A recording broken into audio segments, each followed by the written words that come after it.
Good afternoon, ladies and gentlemen. I am back on the block. Did you miss me? Because I certainly missed you. Today, this is my grand introduction of the Black of the Berry podcast to you all. This has been something that's been in the works for quite some time. And I have quite a few things to do today, and I've been running behind because it's been a minute since I podcasted, so I actually had to go through my whole setup and all that stuff like that. So I'm gonna give you guys just not a lot today. I'm just gonna drop in, give you an introduction of who I am, what I'm doing, and what this podcast is about. And as you can already tell, um, Black history is something that's very near and dear to my heart. It's something I'm very passionate about, and something that I want to. I'm a truth seeker, and it's something that I want to share with the world.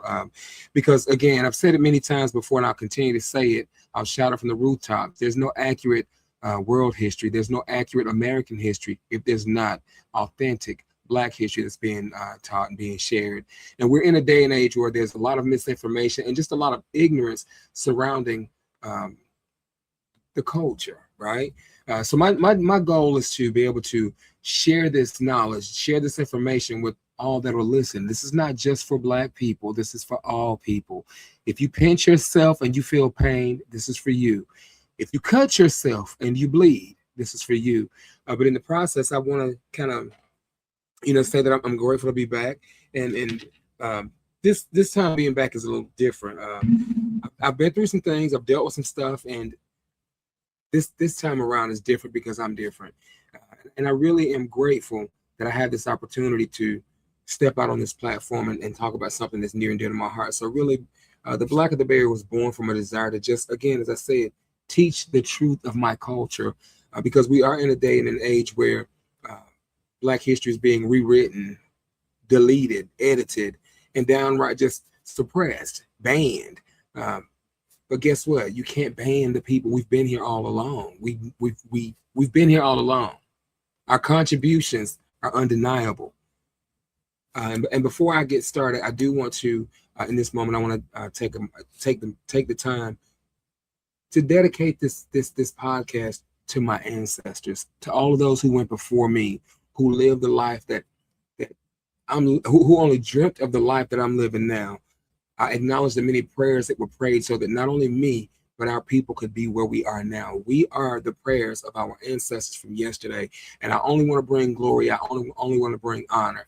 Um, and even before that, it would be remiss of me if I did not give proper credit where it is due to God, the head of my life, to my Lord and my Savior, Jesus Christ, because there would be no me without them. There would be no this if it wasn't for my belief and for my faith. So again, I just want to drop that little bit on you, and I'm grateful. And I want to say to you, if you're one of those people that you have something that you desire to do, a goal, a vision, a desire, a dream, a wish, or whatever, I wish for you the courage to step out.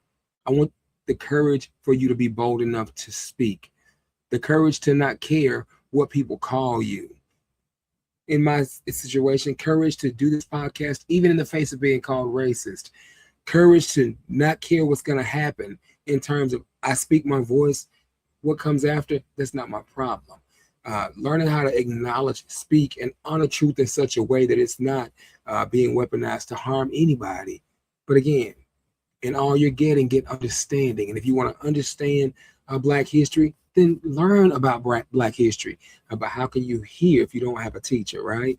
So again, one of the first things that I do want to talk about, again, I'm not, this is just a brief introduction because I messed around. My time got away from me, and I do have a second podcast I'm working on too. This was mostly about getting in front of this camera, reintroducing myself to you guys, letting you know I'm here and I haven't gone anywhere. And moving forward, some of the goals that I have this podcast is I want to be able to bring guests on, but I've allowed myself to learn that you can't always wait for circumstances to be right. You can't wait for circumstances to align before you take that leap of faith. Sometimes you just have to leap and just trust and believe that God is gonna catch you, But one of the first things that I want to talk about is we're gonna be looking at, and I don't know how far we're gonna get in it today, but we're gonna talk about the Atlantic slave trade versus the trans-Saharan or the sub-Saharan slave trade, because it's been said many times ignorantly and out of Some people just set a narrative because they want it to be what they want it to be.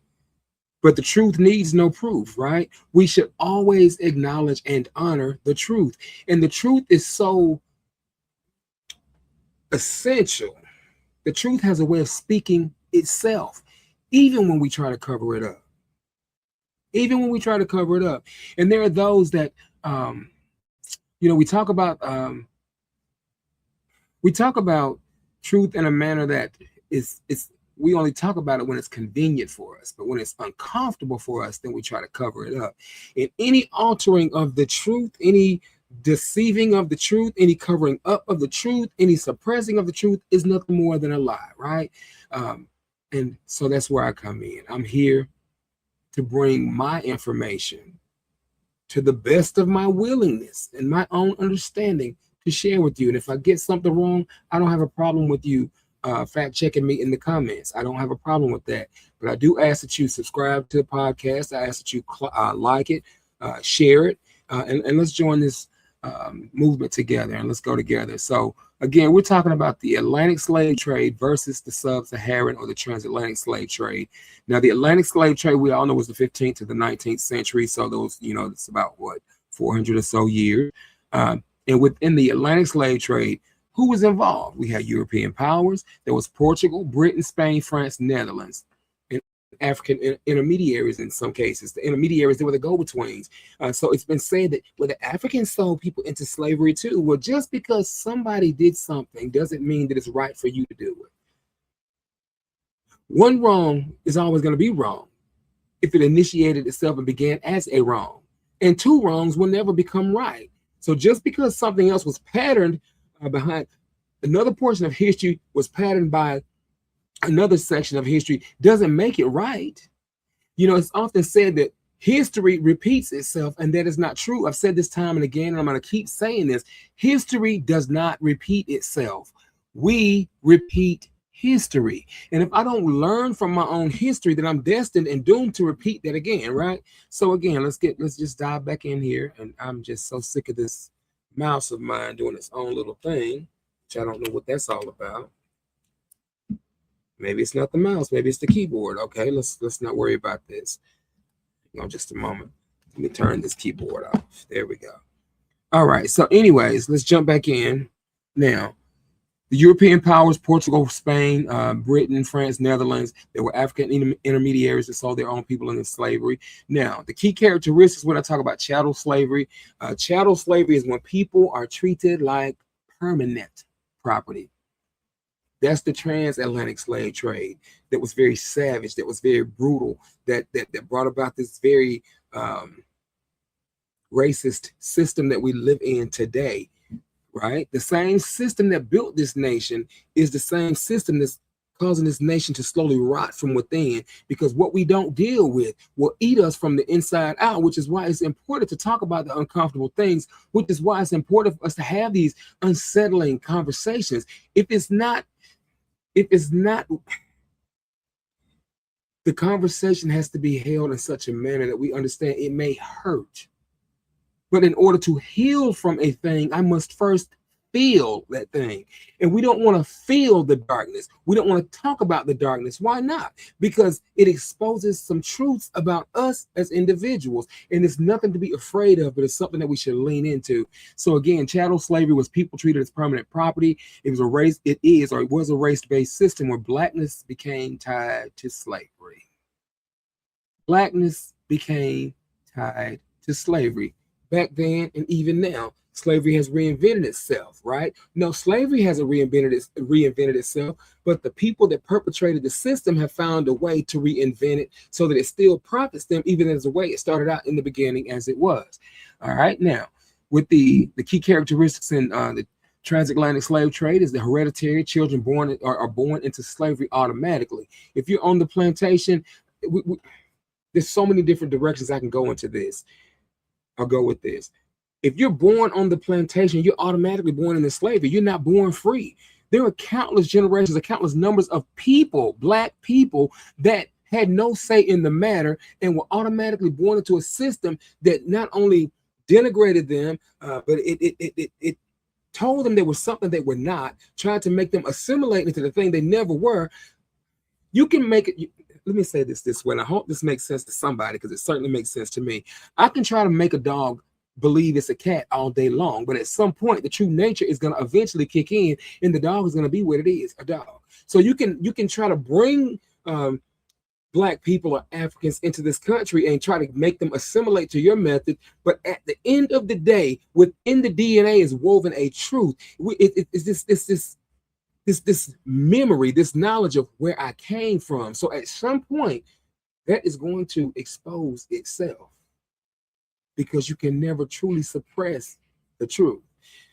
Again, it's about the Middle Passage. It was a brutal ocean journey with massive death rates. We already know about the number of people that died on these ships because of the conditions that were not favorable. You know, the raining, the diseases that were prevalent, like the colds, the cholera. I don't know all the diseases, but we know that the diseases that took people out. A lot of people didn't make it. They threw the sickly overboard. Some willingly jumped overboard, because I would rather go to death than to live as a slave. Imagine that. I would rather go to my death than to live as a slave. And this system has created generations of trauma. And there are those that understand and know that, because I'm going to say this way. How can you say that all the fine institutions were created by the elite, yet claim ignorance when education from a psychological perspective tells you things that are not dealt with find a funny way of oozing to the surface, whether it's through traumas or whatever the case may be? It alters the psyche of individuals. So how can we expect something to be anything other than what it was? And this trauma undealt with, unchecked, it persists, and it turns itself or manifests in the form of generational curses. The thing that grandma did, mama did, and I don't understand why I'm doing it. But then when I really start connecting with the history and the culture of my people, I understand that Ray would tilt his head to the left when he was lying, and all of a sudden I don't understand why it passed down to me that when I lie, I tilt my head to the left too. That's an exaggerated form, but again, they tasted sour grapes. My teeth are set on edge. Why? Because I'm doing the same thing they were doing. Because the memory in it and the trauma that is passed down. But we don't want to talk about that. And the only way to make this nation better as a nation is to confront all the people that make the nation what it is. So again, plantation economy. This is what the transatlantic slave trade was about, a plantation economy. Labor for sugar, cotton, and tobacco. Remember, cotton is king. And then we're growing tobacco and sugar, these crops that birthed an early nation on the backs of and at the expense of the humanity of Black people. So the things that set this nation up economically and financially, we want to pretend that the people that were the slaves that were forced into this brutal system that made this nation what it is, all of a sudden the contributions are not moot. It's a moot point, and we can't do that. If it was good then, it's good now. It stung then, it still stings now, because the thing is always going to be what it is. It's not anything other than what it is. You can't call slavery by any other name, because it is what it is. So again, now on the scale and the brutality of the transatlantic slave trade, there were 12 to 15 million 12 to 15 million Africans that were transported. Now this is between the 15th and the 19th centuries. So 12 to 15 million Africans transported.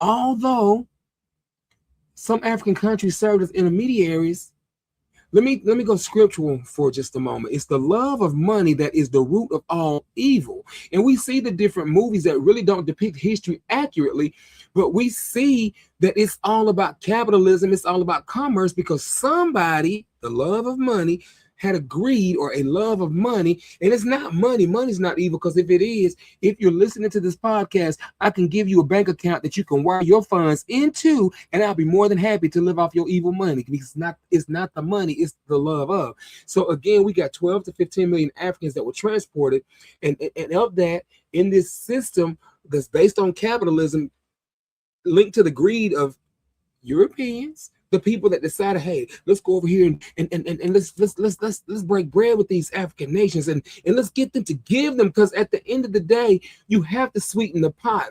It is inhumane of anybody.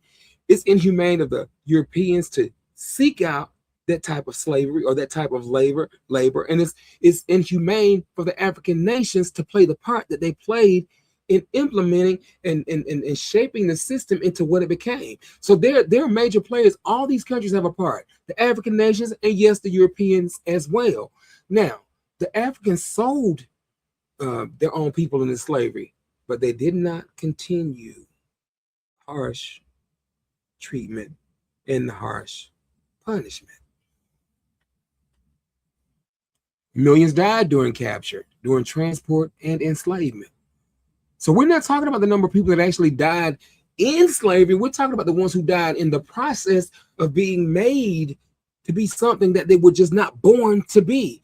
And the ways in which that has to destroy an individual's psyche, and how that gets passed along, muscle memory, just things that we can't understand unless we seek out the information to help us understand. But we're not going to try to understand the thing that we're afraid of. I'm not afraid of the truth. The truth is always welcome. It needs no proof, and a lie doesn't care who tells it. Now, I'm just pointing out the key characteristics of this is the transatlantic slave trade, and we're going to jump into the trans-Saharan. I'm not going to stay on this really too long, because I got a few minutes. I got to get out of here, and I'm going to do this justice. I will be more well prepared next time I come. And again, I'm just giving you the highlights, and I'm giving you just enough to wet your willy. So I guess I shouldn't say wet your willy, but I'm giving you just enough to create a hunger and to create an appetite for more, because that's what the truth does. It has a way of being so powerful that the truth will make you want even more. Now, with the trans-Saharan or the sub-Saharan slave trade, this is the 7th through the 19th century. So you see, it covers a larger period of time. So you're looking at roughly about 1,300 years, as opposed to the 15th to the 19th century, which is 400 to 500 years. So we're looking at 400 years of slavery, as opposed to a period about 3 times longer, right? Now, in the sub-Saharan slave trade, who was involved? There were North African and Arab traders. North African and Arab traders. And notice this period of time, we're looking at the Atlantic slave trade came in the 15th to the 19th centuries. The sub-Saharan or the trans-Saharan slave trade came in the 12th to the 19th centuries. That's a huge gap.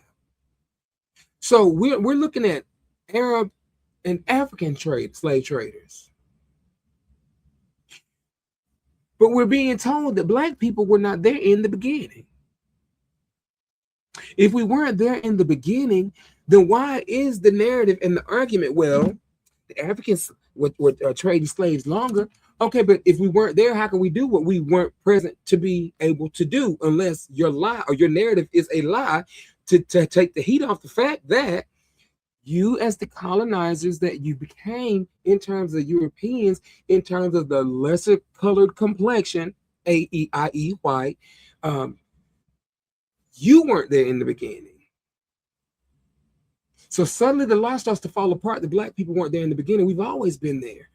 And this is the difference in the two systems of slavery, okay? The sub-Saharan, we noticed that the first was about chattel slavery, and that you were not born free. If you were born on the plantation, you were automatically a slave. You would never know freedom. You never know freedom. And even freedom was an illusion. And I'll circle back and talk about this in terms of how even with sharecropping, it looked like you were free, but you weren't free. The money was still caught up with the plantation, with master. But anyways, we're going to keep going. Who was involved in the trans-Saharan? It was the North African and Arab traders, Islamic empires, which varied over time, trade routes across the Sahara and into the Middle East. Now, the key characteristics, was not strictly race-based, though Africans were heavily targeted. Now, why were Africans heavily targeted in the first slave trade? And they were the primary targets of the second slave trade. Could it be because there was such a more superior DNA makeup? These are just questions I'm asking. Just consider those things. There were varied roles: domestic servants, soldiers. The latter slave trade didn't have those. Why? Because the treatment of the slaves, they would not allow them to be soldiers, to have weapons, because the weapons would have been turned on the slave owners. But I digress. During the previous slave trade, the sub-Saharan, domestic servants, soldiers, administrators, and concubines. There were concubines in the latter, but not in the same sense. There was a lot of depravity and immoral things that happened in the second slave trade that was patterned after the first. But see, the history didn't repeat itself. It's the people that repeated the history and did a lot of evil things, vile things, which is how you can have a group of people that can be named in lists like, I don't know, say like the Epstein list or the Epstein files, but we won't talk about that because this is about Black history. I digress. Anyways, there was some social mobility. Some enslaved people could gain freedom or status.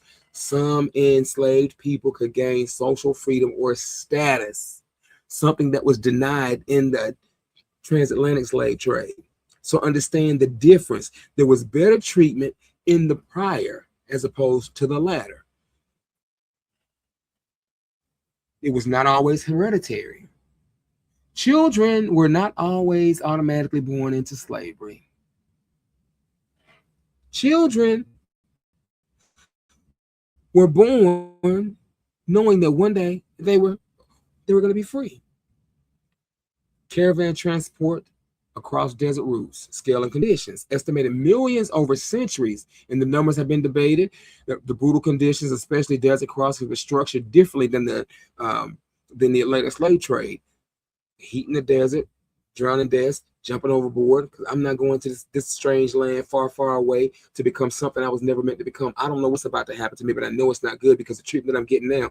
If they treat me this terribly now, I can only imagine what it's going to be when I reach the destination to where they're taking me. It's not typically plantation based.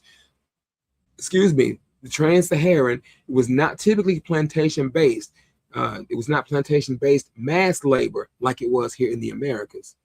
So these are key differences. And we have Google nowadays. We have Chat GPT. We have Gemini. We have Siri. We have things that can give us the information that we need to find the truth for ourselves. But the thing is, do I really want the truth, or do I want to just continue to perpetuate the lie because I'm comfortable with that? Again, 4:39, I can barely see. And then what I really want to do, because I'm going to look at the core differences, but I don't really want to jump into the core differences right now. I really want to just basically stop in, give you an introduction to the podcast, give you an introduction to me. And I don't really want to jump into the core differences right now because it's going to be weighty, it's going to be meaty, and that'll be the continuation. This is going to be part 2 of the Black of the Berry. I've gotten this started now, the momentum, I feel it. I'm grateful. I'm proud of what I'm doing. I'm committed to what I'm doing, and I understand that if I keep pushing, I'm walking in purpose. I'm walking in purpose, and I want you to walk with me. So again, this has been the first few minutes. It's been 24 quick minutes of the introduction of who I am, what I'm doing, why I'm doing it, why it's so important. And I hope that you guys will like. I hope you will subscribe. I hope you will share what you see. And I hope you just stay with me, interact with me, fact check me in the comments. If there's anything you want to talk about from a Black history perspective, by all means, feel free to share that. But again, thank you for being on this journey with me. I'm looking forward to doing greater, even more. This concludes this episode, and I'll see you guys next week. Same time, same place. And it's been so long since I've done this, I've forgotten how to end in the podcast. But anyways, again, let's try this again. This concludes this brief introduction to the podcast. I'll see you next week. I can't say the same time, but it will be the same day. Thanks for stopping. Thank you for stopping by with me and for being on this journey. Looking forward to the ride.